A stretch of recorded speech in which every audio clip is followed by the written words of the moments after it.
Hey, Kaylin. Yeah.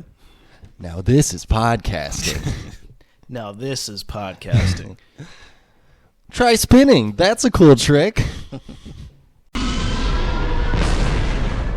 Now this is pod racing.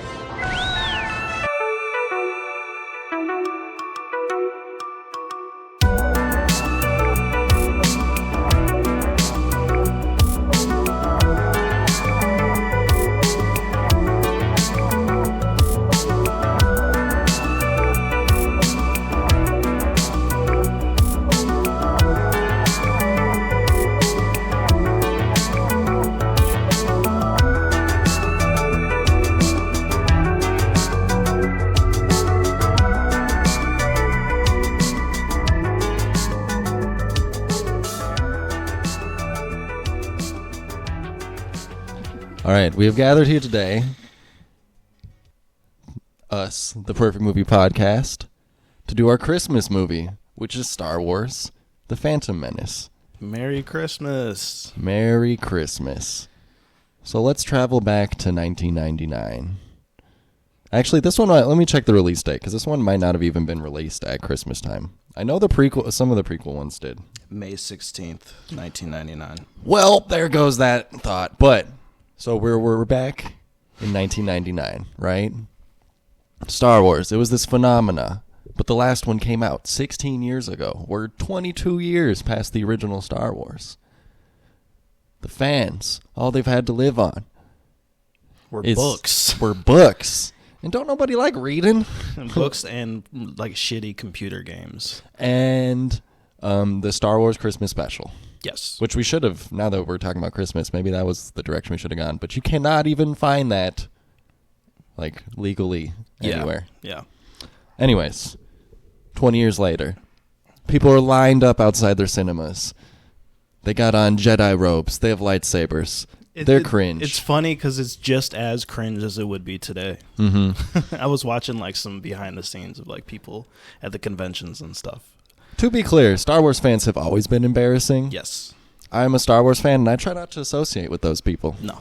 You know? We're silent Star Wars fans. So. Exactly.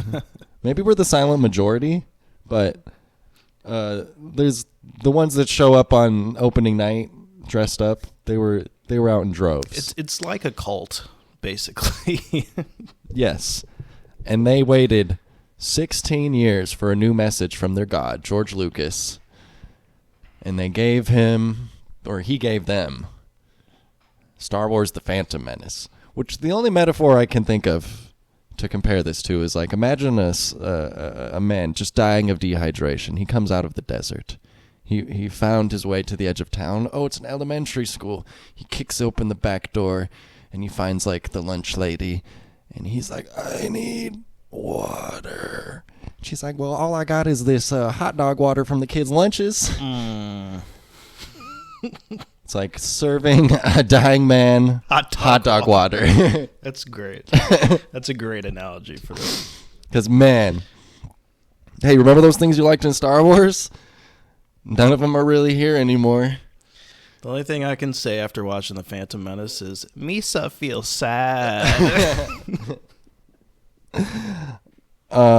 Yeah, that brings me to our one and only Letterboxd review, which is, Misa wanna die now. I think one drop that's going to be consistently cut in this podcast is George Lucas going, we got to make Jar Jar work. He's the key to all this. He's the key to all of this. He's a funnier character than we've ever had. Jar Jar is a key to all this. If we get Jar Jar working, because he's a funnier character than we've ever had in any of the movies. If you thought C-3PO was annoying, just wait. It's hilarious because all the behind the scenes of this movie are more entertaining and more interesting than the actual movie itself. Oh, yeah. There's many factors that go into the mess that was made here. A lot of them are laid at the foot of George Lucas, and not necessarily. I don't really blame any of the actors involved. This cast is talented people for the most part. I don't think Ahmad Best and the kid that played Anakin, they didn't deserve to have their lives ruined No. from this No, they movie, didn't. and it wasn't their fault. I think at one point the guy who played Jar Jar was about to jump off a bridge from all of this shenanigans of people just going crazy on him about this movie. So that's telling. It really is. And it's also Jake telling. Lloyd never had a career after this either.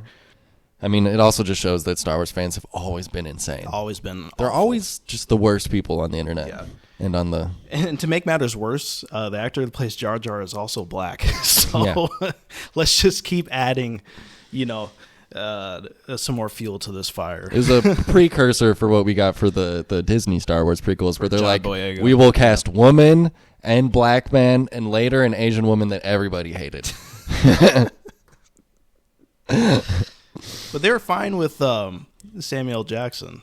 They're fine with Samuel L. I think for the most part they were probably fine with Lando. Yeah. But But- he was the most stereotypical black man ever. He was a 70s black He was man. kind of a space pimp. Yeah, for real. Um, On that vein, I kind of want to take it back a little bit. Maybe talk about the original for a second and just like how much of a cultural fucking influence that shit was and what kind of led us up to the Phantom Menace. So everybody knows Star Wars is the biggest thing on the planet. They set off to make this space opera, and they didn't know that it was going to have the traction that it did, and it turned into a literal cult. And people worship this shit. And people were anxiously waiting the return of Star Wars. And they got a stinker, and I think it hit everybody out of left field. And I want to say that they knew it was going to be bad, but they tried so hard in post-production to try to do something with this movie. well, there's the famous, and we're going to probably reference a lot of behind-the-scenes material in this movie, but there's the famous behind-the-scenes scene where they all just finished their first screening of the rough cut of the Phantom Menace, and it's just dead silent in the theater of all the these executives, and Everybody looks like not shocked, but they just look like depressed. 1,000-yard stare. Yeah. And then George Lucas just goes, I may have gone too far in a few places. Alrighty. It's a little disjointed. Seems like a lot of short scenes. It's bold in terms of jerking people around, but I may have gone too far in a few places. And he's like, but I can't, and he's like, all the plot threads, they all interconnect. I can't pull anything You can't out. do anything. Yeah. And it's funny because the original Star Wars also had this type of blunder where they didn't think the movie was going to work because of how many reshoots they had to do, how much editing. Literally, the movie was saved in post-production. It would have been a giant failure if it wasn't for some amazing editing skills. Amazing editing and some people warding off George Lucas's worst ideas. Yes. And worst plans. Which I think they didn't have as many this time around. There wasn't as many people going up to George and be like, oh, okay. Because it's $1 billion George. You Yeah. can't tell him shit. He's got a bunch of yes men around him, and this is what it turned into. And then that leads into the rest of the prequels. Which, might we add, this is the thing we always fight for. Let a filmmaker just make a film. Yes. And do what they want to do. So, in that aspect, I respect the prequels and respect George Lucas's willingness to just be like, fuck it, here it is. And it's going to be something wildly different than what you got before. But the problem is it's all bad and it's terribly written and it sucks. Yes, he doesn't know how to write characters. He knows how to create worlds, I'll give him that. He created this incredible place that you can really immerse yourself into. That I've heard many people say that Star Wars is limited, but I don't think so. I think there's an entire universe that you could do things with. It's just so expansive. But one thing I will say about the prequels that I appreciate is that they went a different route than the original trilogy. And so now that you see these newer Star Wars films, they're trying to take that same formula from the originals and kind of soft reboot it in a way. So I'm kind of glad that the prequels were its own thing. It had its own feel to it, and it still felt like Star Wars. I don't know if you would agree with me on that. It kind of depends what you mean by Star Wars. I think our vision of Star Wars is very warped because we grew up with the prequels. We That's had true. the prequels like first. As a kid, I liked the prequels better because they had the more better special effects. Yes. And the cooler action scenes, quote Yeah. unquote. So I watched them more. The Phantom Menace is one I didn't watch as much for whatever reason. I had No. episodes 2 and 3 like around more. I don't remember if I owned them or was like taking them from the library or like I know I had a neighbor that I borrowed them from a bunch, but I didn't watch the Phantom Menace as much. So I don't have the same amount of nostalgia for this one as the next two. I just remember watching the Darth Maul fight over and over. Like I'd watch that on YouTube or something. But yeah. And that might have been why I didn't like the Phantom Menace as much because there wasn't as many battle scenes and fight scenes, even compared to the next Yeah. two. It's incredibly boring. So with that, should we hop into it? Yes. Let's move on to the performance test. It was the performance of a lifetime! This is where we talk about our favorite scenes, actors, moments. So a lot of this is going to be that Let the Hate Flow Through You might be redundant because it's going to be a lot of negatives with some positives sprinkled in just this whole time, or else we're going to not be able to talk about much. But my first note is this is racist because from the very start we have a bizarre, squinty Japanese sounding alien character that's doing like a really like. If you heard us do terrible accents last episode in the Godzilla movie, it's the same deal. The Trade Federation. And I looked up the cast, and I was like, who did they hire? And it's like some English actor God. being like, the blockade is totally legal. Yes, of course. As you know, our blockade is perfectly legal, and we'd be happy to receive the ambassadors. It's like- basically the oil wars in real life. I mean, that's literally what it is. Like, Yeah, and it's so first we dive into we got our freaky aliens with accent that you're kind of like okay, and they're talking about trade routes and blockades and politics, and then we see some Jedi. We're like, Jedi, we know what those are. yeah. And it's Liam Neeson with a ponytail, and Ewan McGregor with a rat tail, and we're like, What the fuck is going on here? okay. And they're also like, yeah, politics and blockades, and we're here for a meeting. And then, Imagine being a child watching this yeah. in the theater. Yeah. Well, at first you're probably like, cool, and then we see some droids, and there's a little fight, and the Jedis go, pew! Yeah. They run real fast. We're like, they do cool stuff in this. Look at these guys. Yeah. That's probably what I was thinking as a kid. And then it's about 40 minutes of boring. Politics in your space adventure film. Hey, kids, you want to talk about slavery? That's a hot and relevant topic. Our protagonist is a child slave on a desert planet. You're a slave? I'm a person, and my name is Anakin. It's just, okay, so the thing that we're missing is humans with emotions, is what we're missing. Because the Jedis, they don't have emotions. No. We have our weird, freaky alien people, and then eventually we meet a queen who talks like a robot. And also doesn't have emotion. And then we meet a mom and a kid, and that kid's kind of annoying. He's not Real- kinda. He's really annoying. He's really annoying. Oh, and we met an alien who's also really annoying. Jar Jar Binks. Yeah. So the fifth character we meet is Jar Jar Binks, and that's when you got to be slapping your forehead and be like, "We're in for a long ride." Yeah.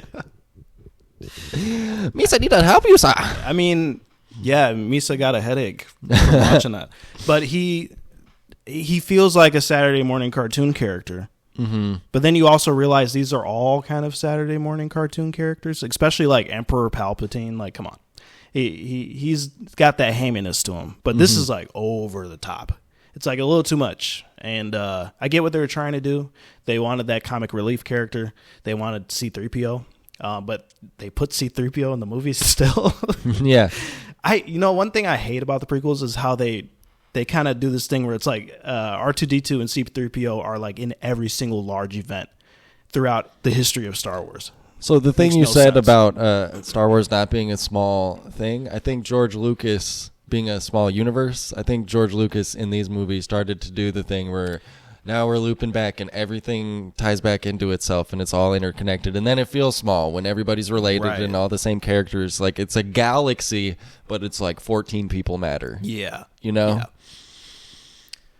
And I wanted to, so you're saying, talking about all these boring characters, I kind of like how emotionless the Jedi are, because it kind of creates this interesting dynamic of these are like radical religious people, and they're monks basically, and I kind of like that aspect where it's like there's so much rigidity to like what they do, and like you can't have a relationship, you can't do this, you can't do that. So it kind of creates this like cool duality thing for Anakin, like as the films continue, where it's like he's got all the emotion. He's such an angsty guy, you know, and so Yeah. it creates this interesting dynamic between him and the Jedi, but it wasn't fleshed out enough. Yes.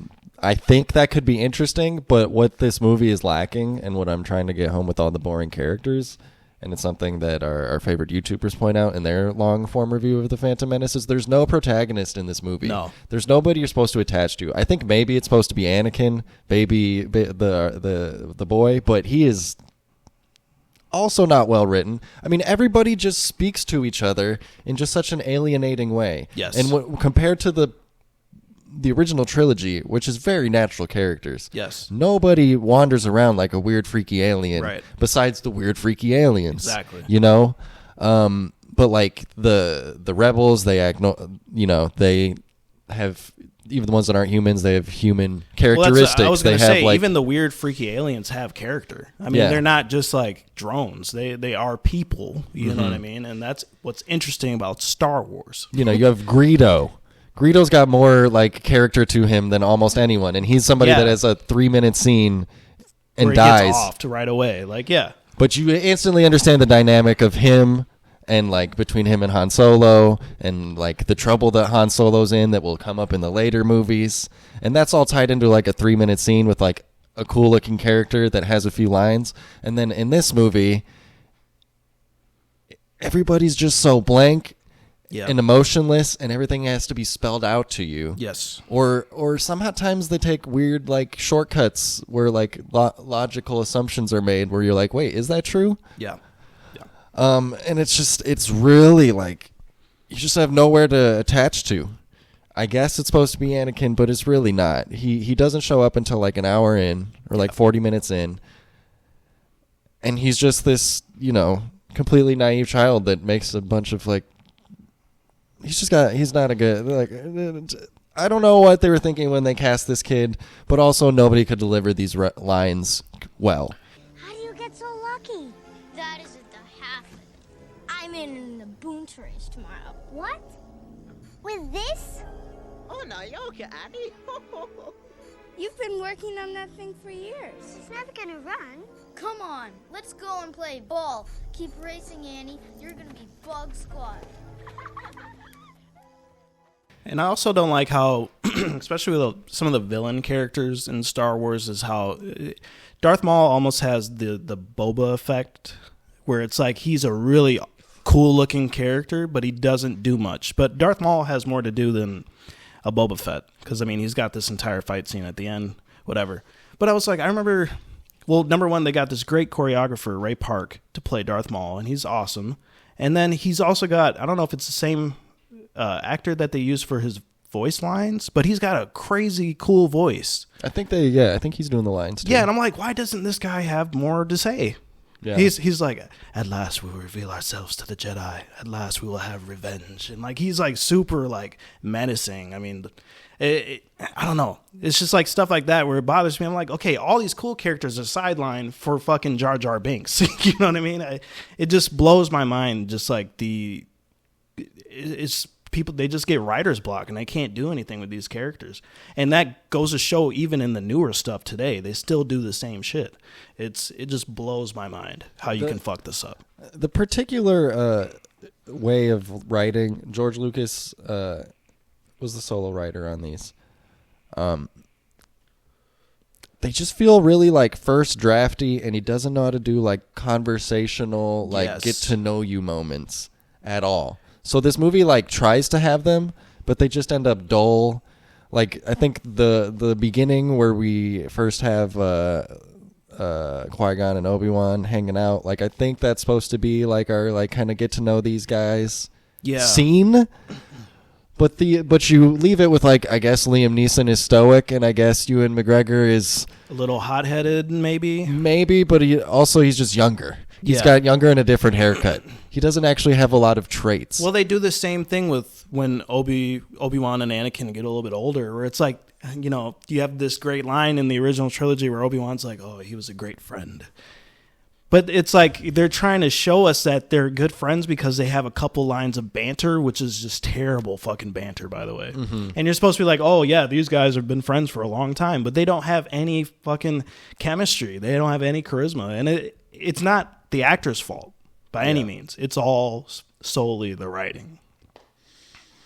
Yeah. I mean, there's just nothing as relatable as Luke Skywalker opening the door, seeing Princess Leia, and you see his little chin go up because he's like, damn, mommy. And then you see Leia goes, aren't you a little short for a stormtrooper? You know, like humans speaking to each other like people. Right. And not these like very rigid characters. We're going to have plenty of lines cut in here, I'm sure, where it's just like you can find any moment of dialogue and it all just sounds so like strange and like thing. And you just can't plug in because everybody's so fucking, it's almost like we're grinding on about Nolan to like the nth degree. Yeah.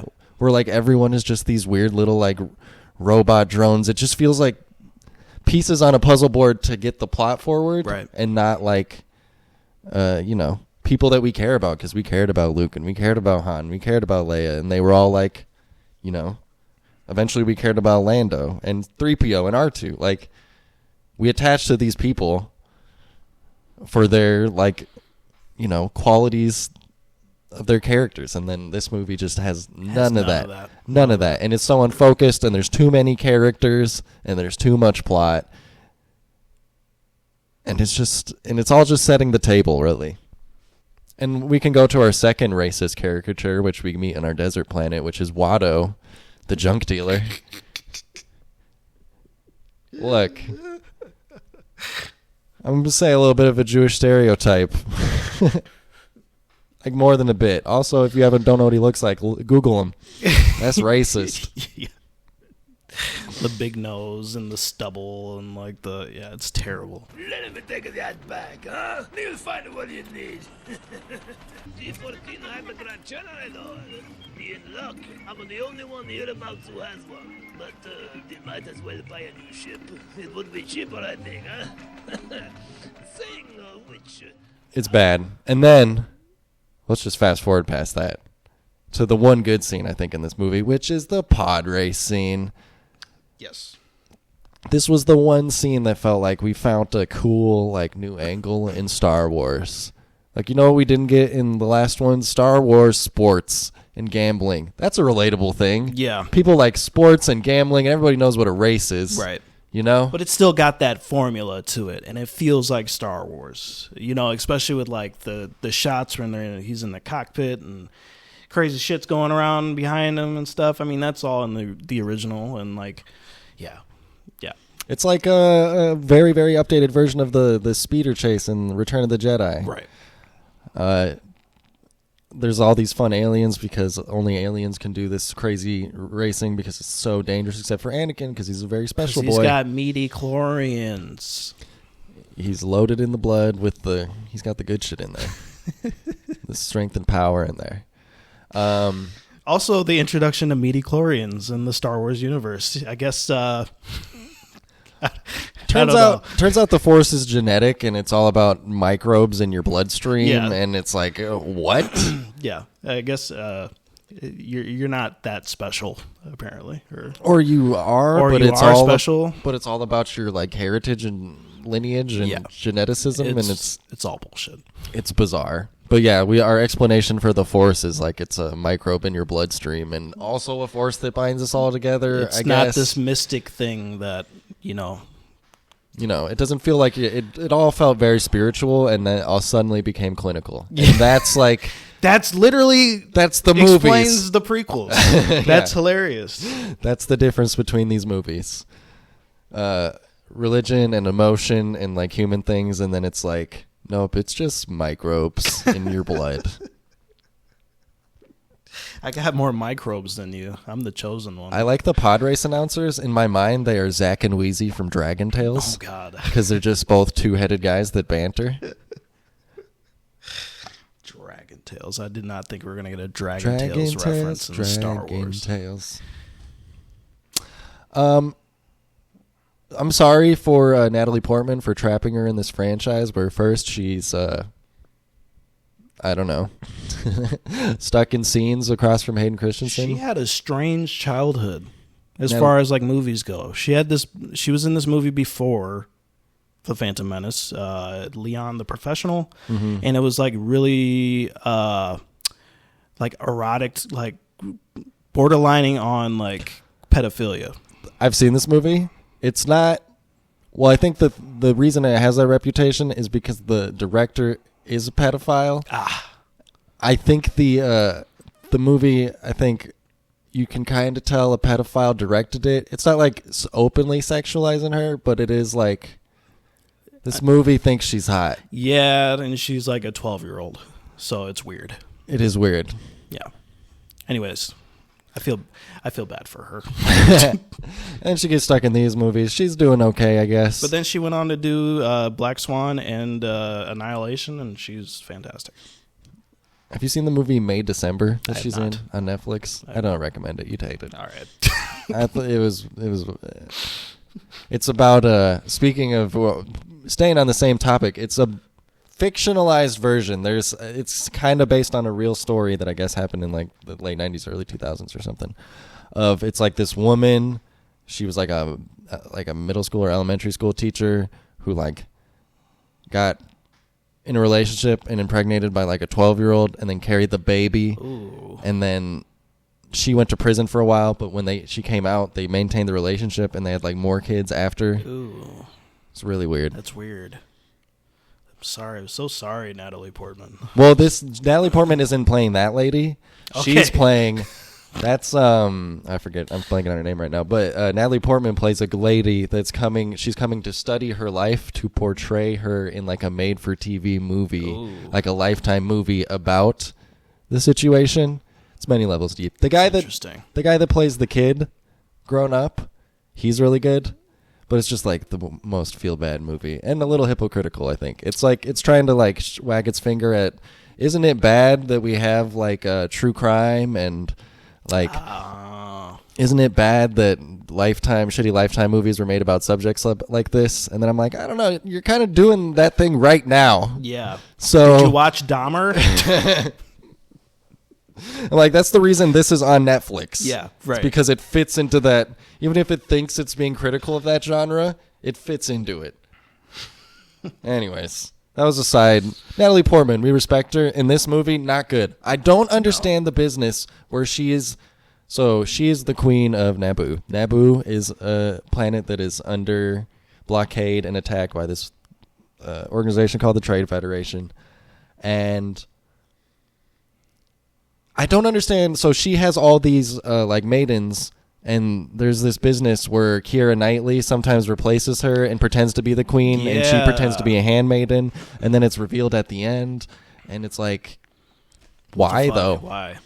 But they did that in Attack of the Clones too, and her double got blowed up. That's true. That's at the very beginning. Yeah. That's like them blowing up this idea. Yeah. They were like, this is stupid. Let's get rid of it. It was all, I guess, to explain why the queen speaks like a robot. I think it would have been more better if she was Queen of Alderaan. Also, I just don't... Well, that would make sense, but then that makes the world tinier again. Yeah. You have to have new planets that look the same. We need to go back to it in the Obi-Wan television show. Remember Jakku? That was supposed to be like Tatooine. Hey, remember deserts? Remember the planet that has like white stuff on it, and they had to lick the ground and tell everybody it was salt and not snow. Because it's different now. But also the same. It's like music. They rhyme. It's like poetry. It's like either obvious that Natalie Portman has to be playing somebody more important than some random like maid. Yeah. And also, why is she tagging along on all the business everywhere? Right. So it's not that big of a surprise. And she doesn't add anything really to the conversation. Again, this goes to like, is this made for kids? Because that's something that would surprise a 6-year-old. But also, the first 45 minutes were boring and about politics. So who is this for, George Lucas? It's for all the young people who were young during the original trilogy. Now they're all grown up, and they like politics now. So they have to. And they're watching it. And they're just looking over at their kid that they brought, and they're like, are they having fun? And then they look at their watch and they're like, oh, I'm getting deployed to Iraq in 5 minutes. I got to hurry up. Oh, my God.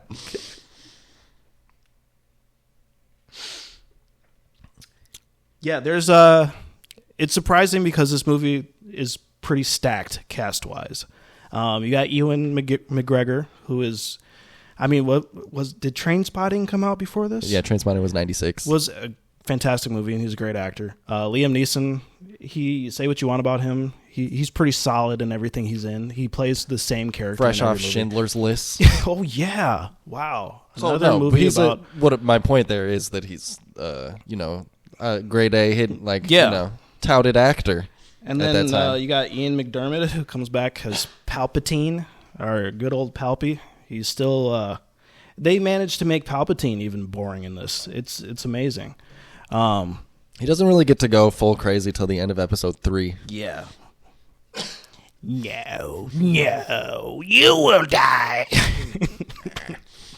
I love when he's just throwing those seats at Yoda and Yoda's jumping around.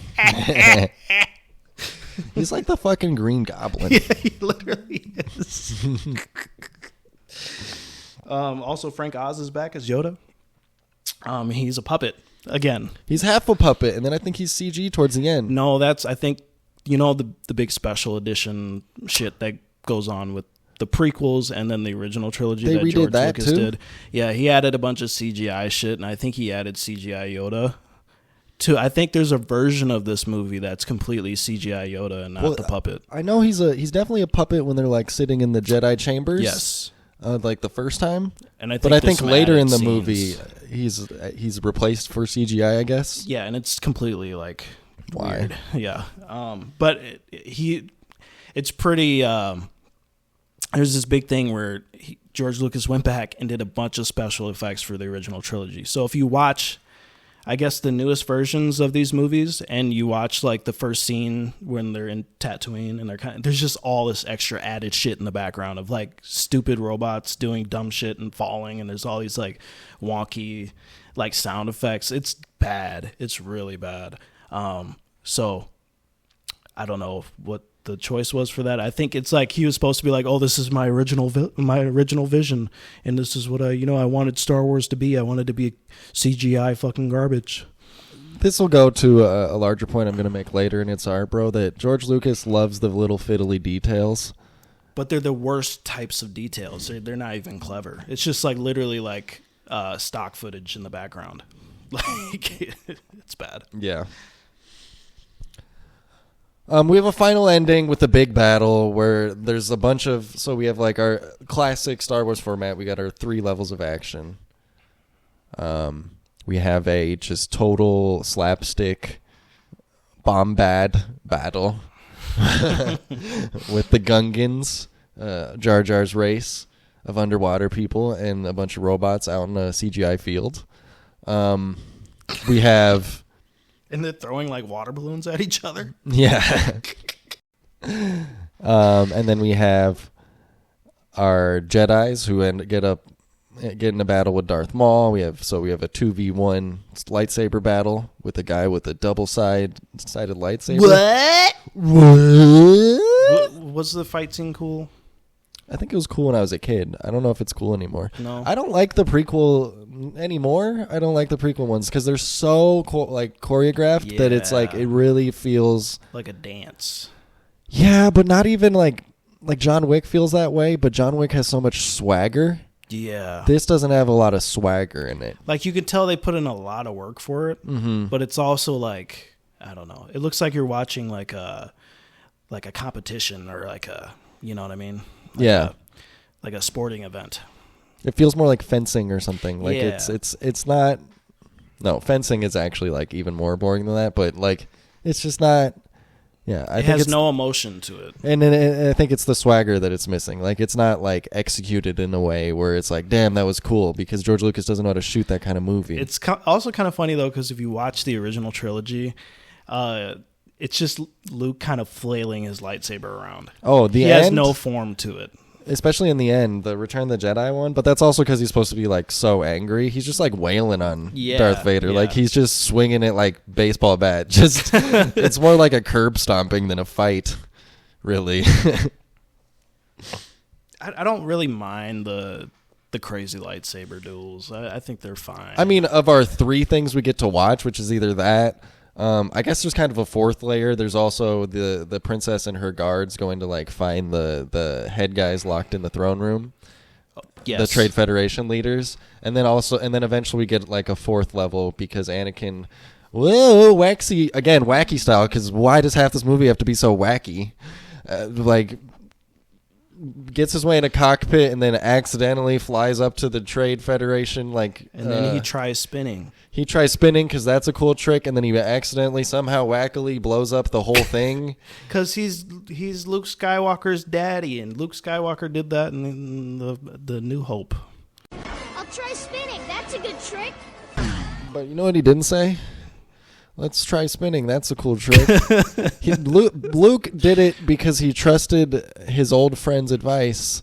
Luke, trust your feelings. And he also used the Force. Yeah, and Because he his discovered the midi-chlorians. power that he had within him. Anakin's just like, whoa, the whole time. It's a totally different energy.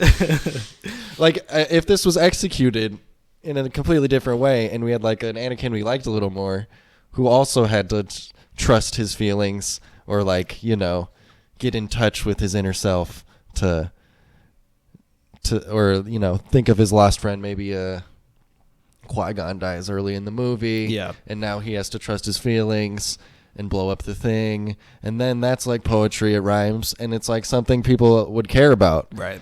not Anakin Skywalker doing like Looney Tunes in a spaceship. I think Anakin should have been a teenager. Yeah. Would have made more sense. But they also have this weird line where Anakin's standing in front of the council, and they're like, "Oh, he can't be a Jedi because he's too old." Like, I was he's like, 6. "This guy is 3. He's 3 years old. Why can't you let him in? Let him He's be like a a Jedi. first grader. He's got all the midi-chlorians. You might as well." Like, no, we only take babies, you fucking weirdos. This one might have a will in him. Like, what? We can't mold him in our image. Which is totally contrary to, like, we meet Luke. He's got teenager qualities, but he looks 22. Yeah, yeah. You know? Yeah. He's probably meant to be, like, 17, 18 in these movies. But this 7-year-old who just won a pod race and later will blow up, like, single-handedly defeat the droid army. You know, he like ends this whole planetary conflict by accident, by whoopsie daisy. I thought you were going to say later he kills children. Well, yeah. Master Skywalker, we're scared. Is this movie for kids? Because that one just died. Oh, all of them just died. I saw Anakin on the hologram killing younglings. What's this? It's an art project. Okay, I like it. Picasso. Yeah, that way. Yeah. It's an Art Bros where we talk about the technical aspects of the filmmaking process, sets, effects, lighting. And this is where George Lucas always is trying to push the envelope. He did it with Star Wars, the original trilogy, so now he's trying to do it again. And then he watched Jurassic Park, and he was like, "Oh, what is CGI? I want to try that." Yeah, and so this movie is not even as big an offender as the next two. Yes. But he's really pushing the limits of like CGI effects, blue screen backgrounds. This is coming around the same time that a couple years later, The Lord of the Rings comes out. or isn't it the same time? Isn't 99? 2001. 2003, 2005. Yes. That's how they came out. Okay, so a couple of years later. No, 2001, 2002, 2003. They came back. They came year out, after year. They're coming out, pumping those out. Yeah. Anyways, Lord of the Rings comes out soon after this and looks way better and is aged way more gracefully. I think because it was a lot less. So you can push the boundaries and then you can just say, like, this is how I'm doing it. Yeah. And George Lucas has gotten overboard with the blue screen effects and all the CGI. Right. And just like one of the fights at the end is just all computer generated characters on a computer generated field. And we're not, and when you use it more sparingly, like Jurassic Park, pointedly, like the big T-Rex scene is in the rain at night. And it still holds up to this day. We are in like a blue sky field, and there's like nothing to distract you or hide anything. There's no shadows or anything. All these characters have that gloss of that early computer generated. Yeah. It looks like Toy Story, the original stuff, and it's just not. It's not convincing, and it's also, you can tell, I think, that since this is so early on and it's being used so excessively, like the actors are not used to working with this. No. So they're looking in the wrong direction, and like it's just clear to me that they're like not comfortable with the idea of a computer generated character being like inserted into a scene. It's a brand new thing. It amazes me though, because mocap was invented like right after this with the Two Towers, and Gollum is this full CG character, but he's just like ingrained so well into the formula. It blows my mind. But then also Peter Jackson made King Kong in 2005 and just said, fuck it. Yeah. So, I mean, I don't know. I guess it just depends on the people you got working. Yeah. I want to get a positive out, though. The music slaps still.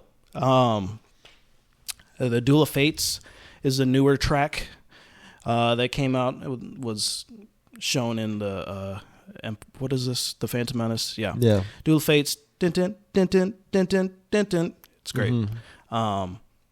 It feels very Star Warsy, and it's always in the big fight scenes, and it adds to that adrenaline going, and yeah.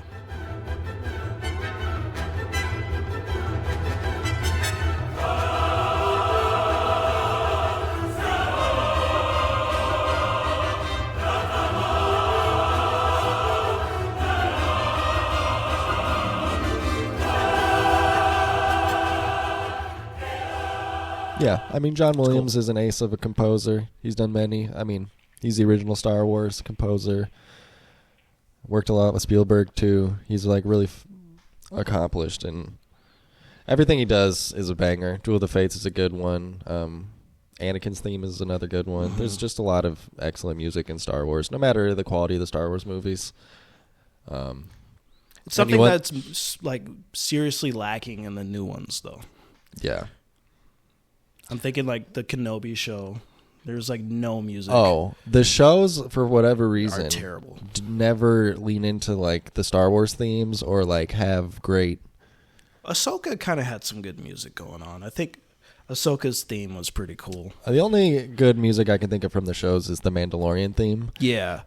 Which is sick. And very not Star Wars, very Western, which is why it was good. But yeah, John Williams, just a classical composer of many bangers. In the pod racing scene, I'm going to change gears, if that's okay. Sure.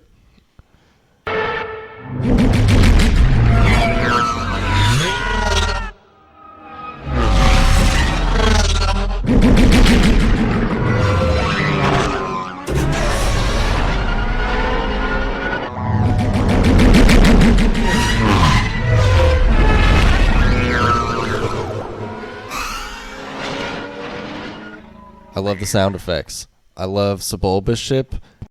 Like that one, as it flies past, always awesome. Yeah. Like, I just love all the, like, the sound effects of Star Wars. Again, the background details are actually awesome. The sound effects and all that stuff is glorious. And there's new ones, and, like, there's all kind of sounds. And also because we played a lot of Star Wars video games, particularly Star Wars Battlefront. Like, some of those sounds are ingrained in our brains. Yep. so much. I'm thinking Attack of the Clones. There's that scene where Jango Fett is chasing around Obi-Wan, and Jango Fett poops out that like space mine, and it makes that like. First, it doesn't have a sound, and then as it expands, as the shockwave goes out, it goes boom or something. That's super awesome. And there's like little stuff like that in the prequels. That's pretty cool.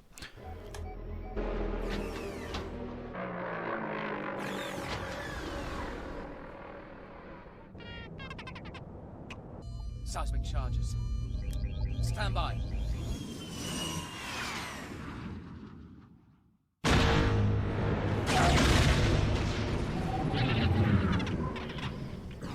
Yeah, a lot of the like action sound design, all the starships, like little Naboo starships, those designs are cool, and the actual sound effects. I loved actually the sound of the droid starfighters. Yeah, they have this like really high screeching sound when they come out. That sounds awesome.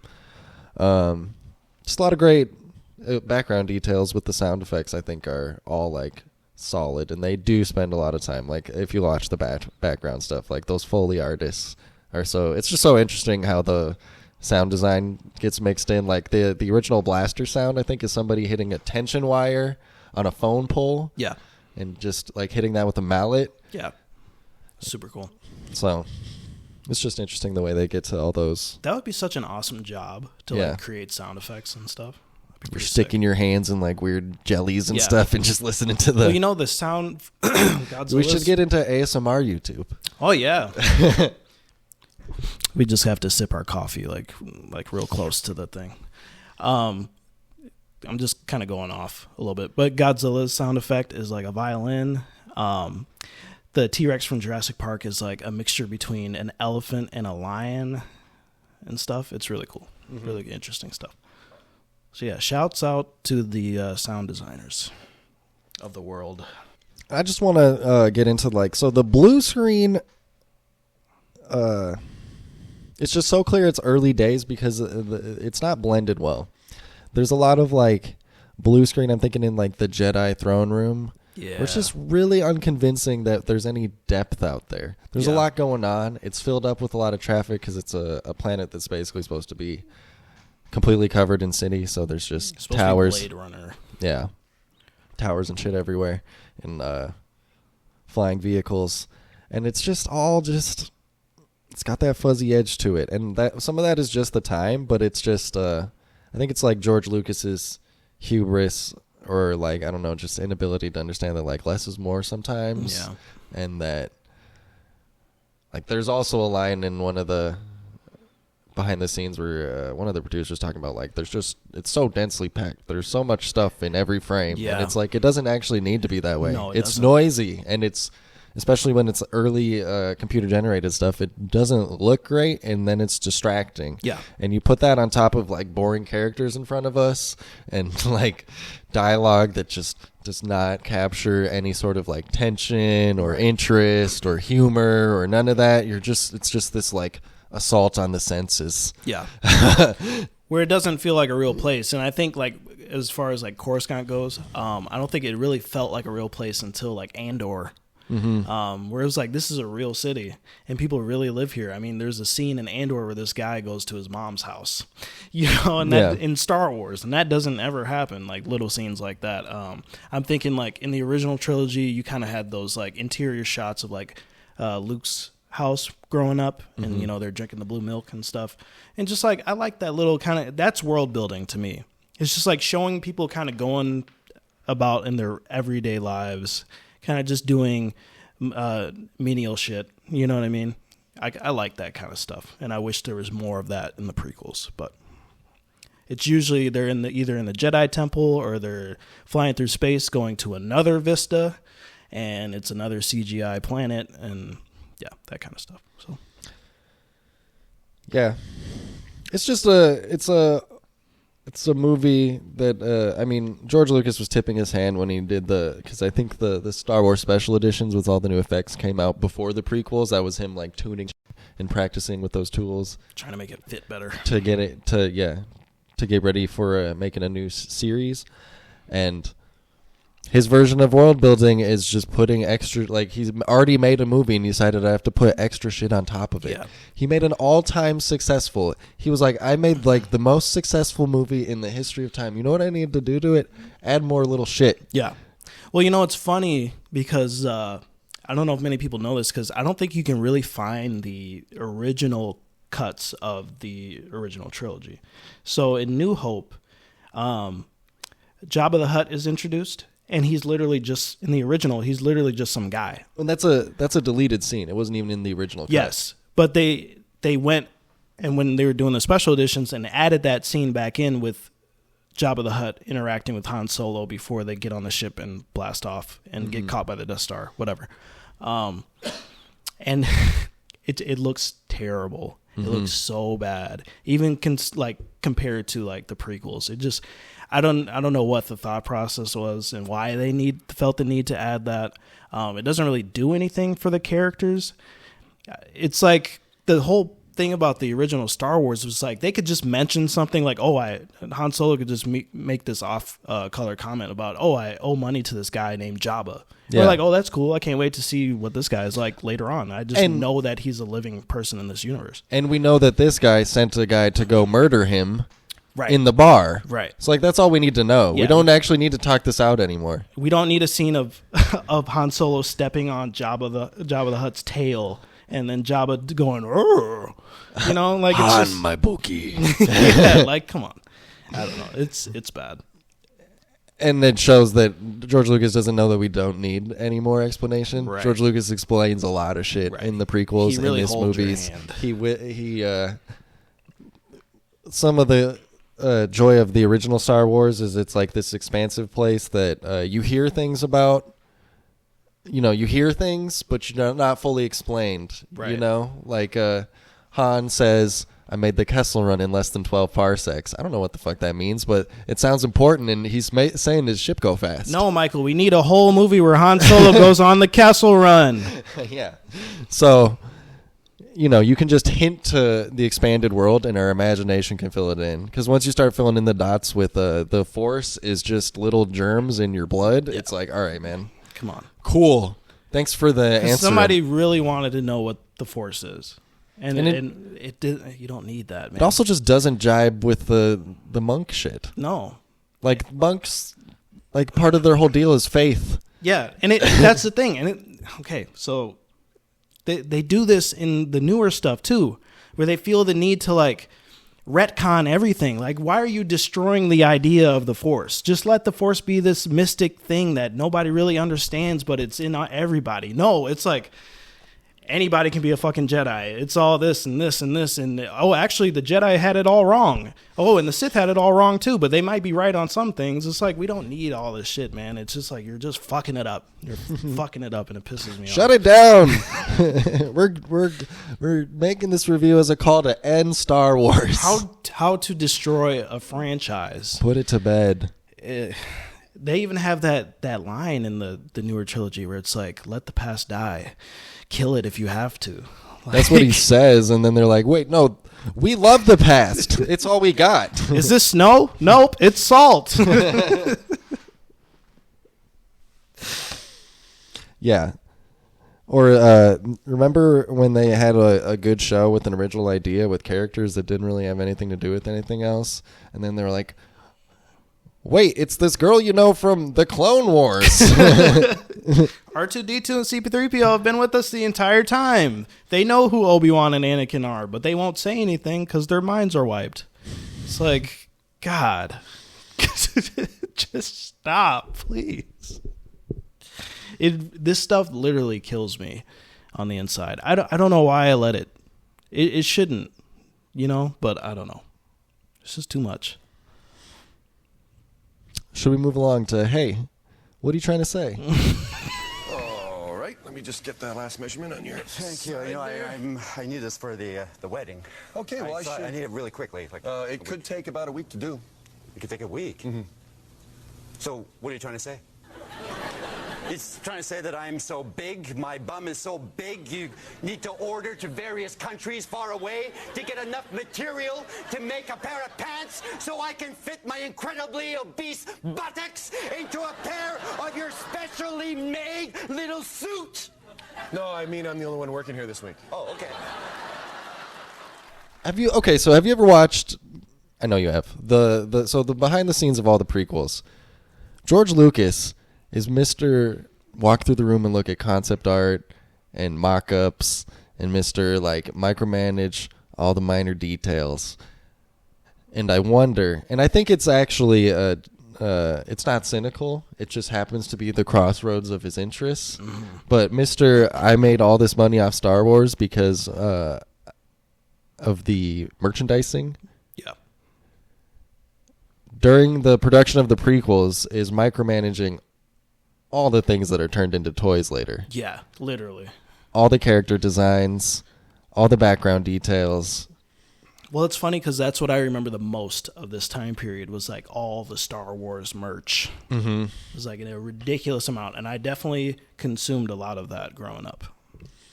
It was like, and you could get the lore books, and it would be like, this guy, this clone trooper, he has a different uniform because he's from a different legion.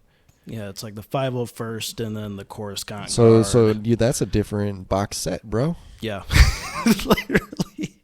That's an extra $30 you got to pay for that action figure. That's about $30 a day.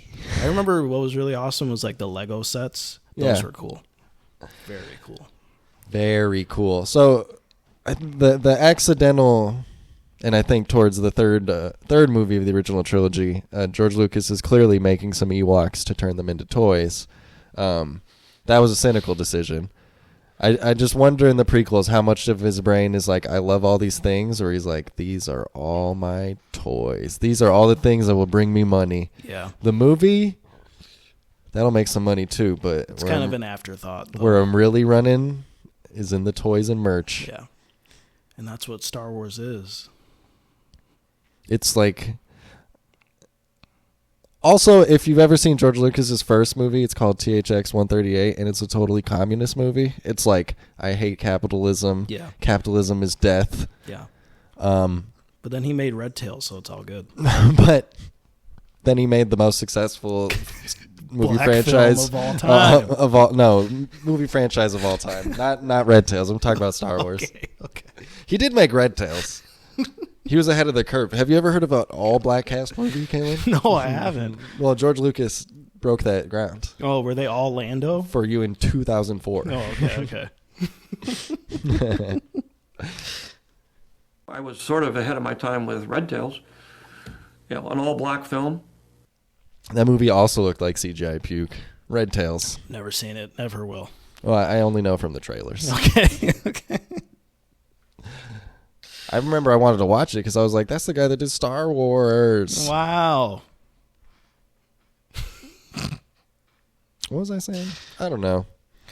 You know the books you were talking about, the lore books. I used to get those at the library all the time. Same. Those books are sick.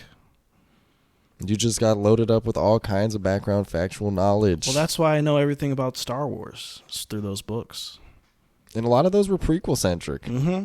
Mm-hmm. There's a lot of shit in there. So maybe that's another positive we can add on to the prequels, was that they really expanded the universe. Not really, but they kind of did. I mean, I don't know. I think all the stuff, it has the makings of something interesting. Yeah. You know? But again, in execution, it's completely botched. But like the designs and stuff, like all the planets, I'm thinking like Kashyyyk or whatever, the jungle planet, and they got all these cool buildings in the trees, and like the designs of the prequel ships are really iconic and stuff. Look, Chewbacca's back. And there's more of them. It's a whole planet of Chewbacca's. It's Itchy Baka and Mama Baka. Tarful. Tarful. That's arful. Yoda came here to look sad. So I think we've kind of been, because our next segment is Let the Hate Flow Through, rightfully so. And I think we've kind of been doing that a lot. But are there any more things that you absolutely despise in The Phantom Menace? Good. Use your aggressive feelings, boy. Let the hate flow through you. No, I think I got it mostly out all the way through. Maybe I'll just say I hate the Star Wars fans the most. Yes. I hate the movies. I hate Star Wars. but I hate the fans the most. You guys are fucking assholes. The worst humans on Earth. And it's only gotten worse. You bully the stars of the movies. It's but you never just drop it. You know, if you hate something, you should just stop watching. It's always that classic thing of like, we want something new. We want something different. When you get something new and different, you hate that too. It's like, what do you want? You'll never be satisfied by anything. Although, granted, there's been not a lot to be satisfied. Although I think the people that are satisfied with the new Star Wars stuff are like the same lore nerds as like we were about the prequels. Yeah. Yeah, but it's just not as cool and not as interesting. Or That says a lot. Are we just old / a person that's interests have grown up? Well, I think so, because I think Andor is probably, here, Hyperbole King here, but I think Andor is probably the best thing to come out of Star Wars since the original trilogy.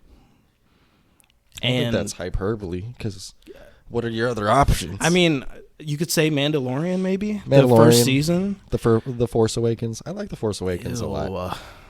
I mean, it's okay, but it's just the same story. It's good because I didn't mind that it was the same story because I liked all the characters. It's just they fumbled the bag after that. But I like the whole cast and I like the characters. They royally fumbled the bag. If fumbling the bag was in the dictionary, it would be the Star Wars. It would be next to a picture of Babu Frick. I thought you were going to say, what's the alien lady, the orange lady with the goggles? The orange lady with the goggles. Oh, shit. What is her name? Or whatever the fuck her name is. The one that the lady from Us plays. Lupita Nyong'o. Whoa, I fucked that up. Lupita Nyong'o. The one who's like, the force is in everyone. Yeah. It's in you too, Ray.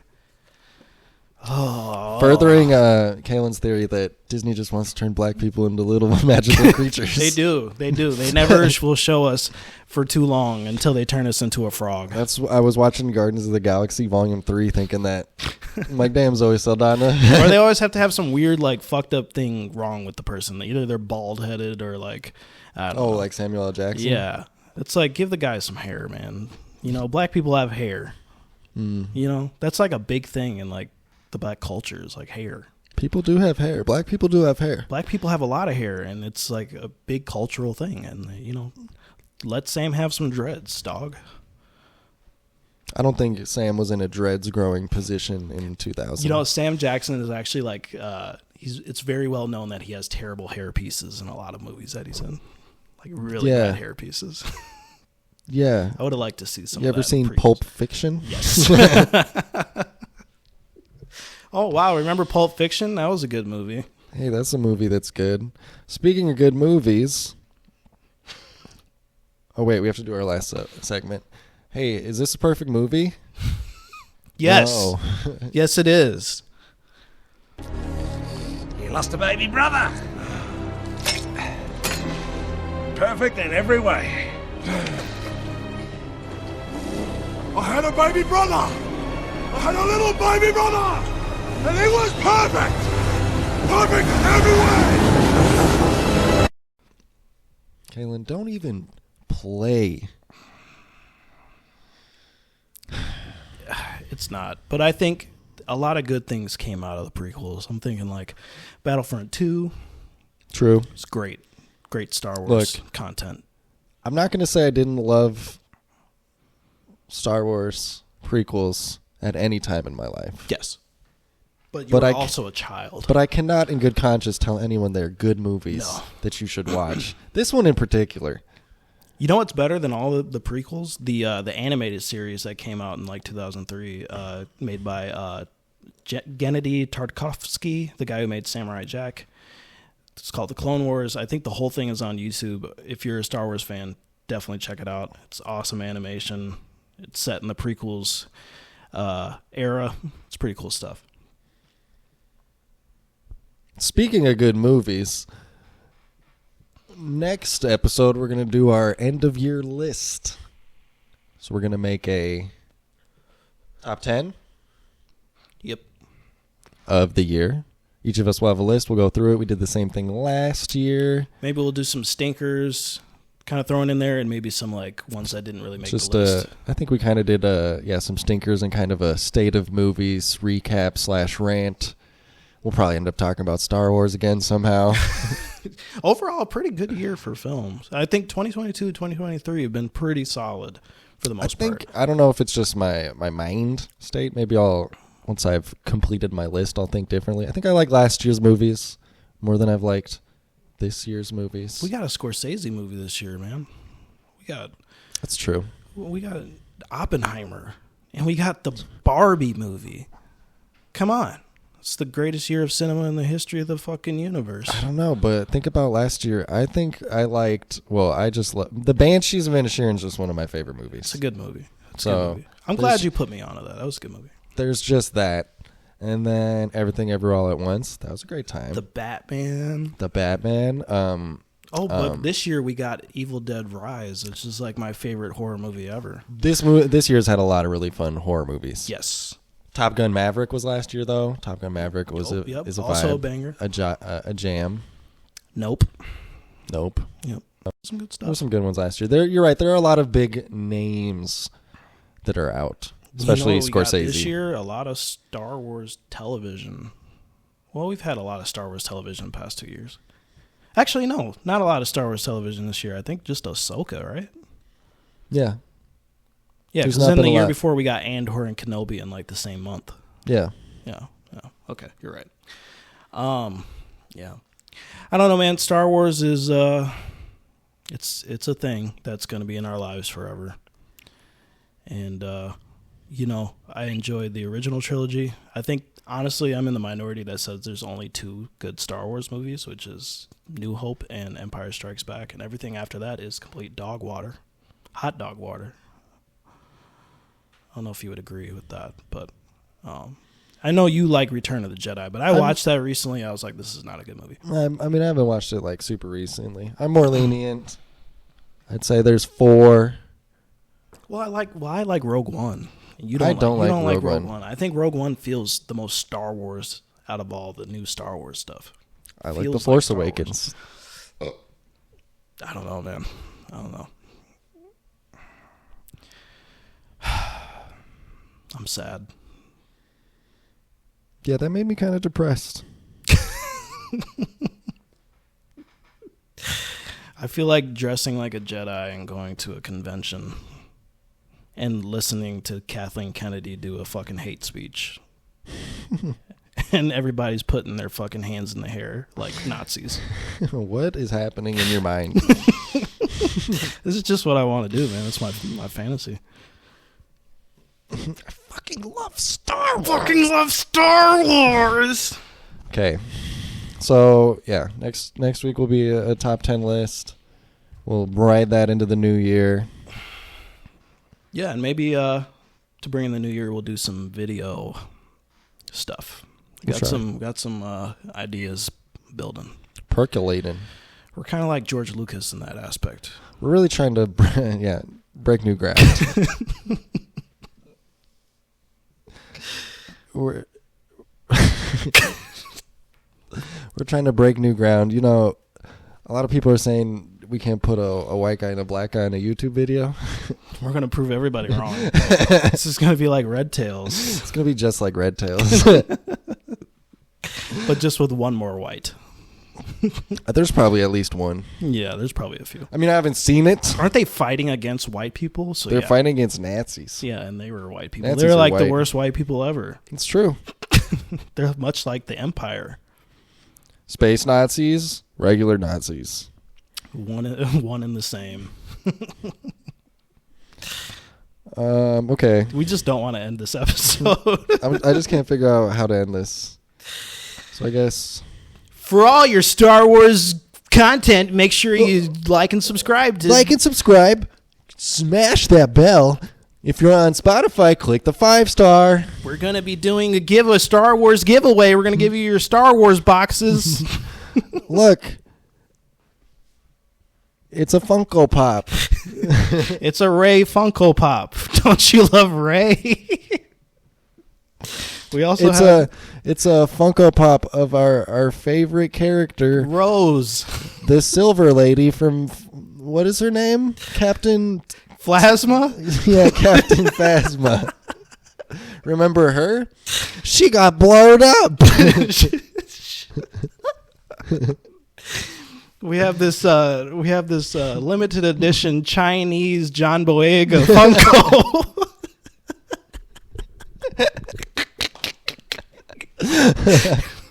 Look, it's the Liz. Is she John Boyega's lover? Sister? Is Lando her dad? We got this resin statue of Rose crashing into Finn. Look, it's a photo of when Rey and Kylo kiss. Oh, what the fuck? We also have this signed picture by Adam Driver of him shirtless. Look at those abs. Kinda.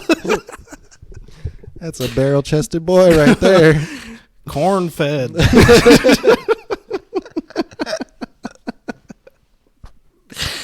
That boy's pumped with meaty chlorians. Here's a poster of Daisy Ridley for you to jerk off. I mean burn. I mean pass on. Stroke your lightsaber. I mean put on your wall.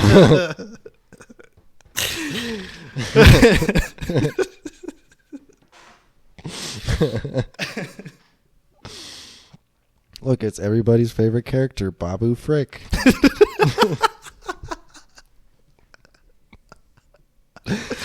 With our other favorite character, Poe Dameron. Is he gay? We don't know. I think he liked that one lady in the helmet. I thought he liked Finn. He kept calling him buddy. Here's a photo of Star Wars' first lesbian kiss. Here's a magnifying glass so you can fucking see it. Disney is so progressive. That's why we zoomed away as fast as fucking possible from our first lesbian kiss. We're trying to get away from that shit like the plague. Hurry, China's watching. Don't look, China, they're lesbians. Somebody put a fucking tarp over John Boyega now.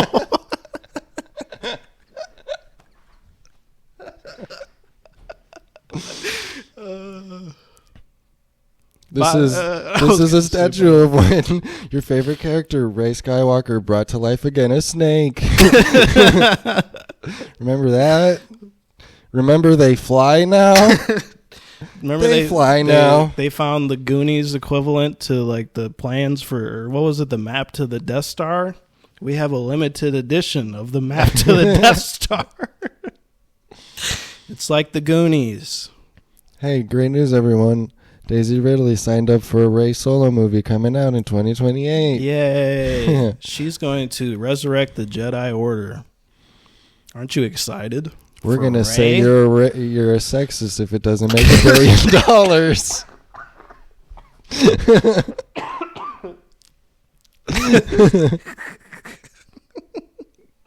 Eat the slop. Eat it. Will John Boyega finally get to hit? We'll see you next week. Not in a Disney film. Ray film. Okay, bye.